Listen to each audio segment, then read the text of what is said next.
জঙ্গলের ভিতরে সবথেকে উঁচু প্রাণী হচ্ছে জিরাফ, সবথেকে বড় প্রাণী হচ্ছে হাতি, এবং দ্রুত দৌড়াইতে পারে চিতাবাঘ, এবং সবথেকে বুদ্ধিমান প্রাণী হচ্ছে শিম্পাঞ্জি। তারপরও কেন সিংহ বনের রাজা? কারণ একটাই, সিংহর ভিতরে আত্মবিশ্বাস আছে।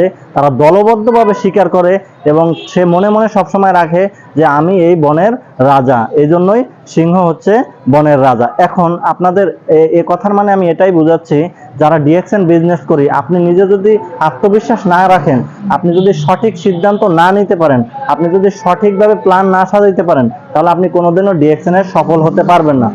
অন্তত আপনার সঠিক একটা প্ল্যান করতে হবে, সঠিক সিদ্ধান্ত নিতে হবে, মনের ভিতরে আত্মবিশ্বাস রাখতে হবে, এবং আপনার টিম মেম্বারদের সাথে প্রতিদিন কমিউনিকেশন করতে হবে, প্রতিদিন যোগাযোগ করতে হবে, প্রত্যেকদিন কথা বলতে হবে, তাদের প্রতিদিন মার্কেটিং প্ল্যান সম্পর্কে বুঝাইতে হবে, বিজনেস সম্পর্কে বুঝাইতে হবে। তাহলেই দেখবেন আপনি একদিন ডিএক্সএন থেকে সফল হতে পারবেন। আপনি ব্যক্তিরা দেখবেন এখান থেকে সফলতার মঞ্চে একদিন পৌঁছে যাবেন, কারণ ডিএক্সএন হচ্ছে ইন্টারন্যাশনাল বিজনেস, ডিএক্সএন হচ্ছে মাল্টিন্যাশনাল বিজনেস। আপনি এখান থেকে সারা বিশ্বে ট্রাভেল করতে পারবেন, সারা বিশ্বে আপনি বিজনেস করতে পারবেন। এটা শুধু বাংলাদেশের আয়ত্তের ভিতরেই না, আমরা প্রত্যেকটা ভিডিওতে বলি ডিএক্সএন কিন্তু ইন্টারন্যাশনাল এবং সব দেশে আছে ডিএক্সএন। তো ইনশাল্লাহ যদি সঠিক সিদ্ধান্ত নিতে পারেন, সঠিকভাবে কাজ করতে পারেন, ইনশাল্লাহ এই ব্যবসায় আপনি সফল হবেন।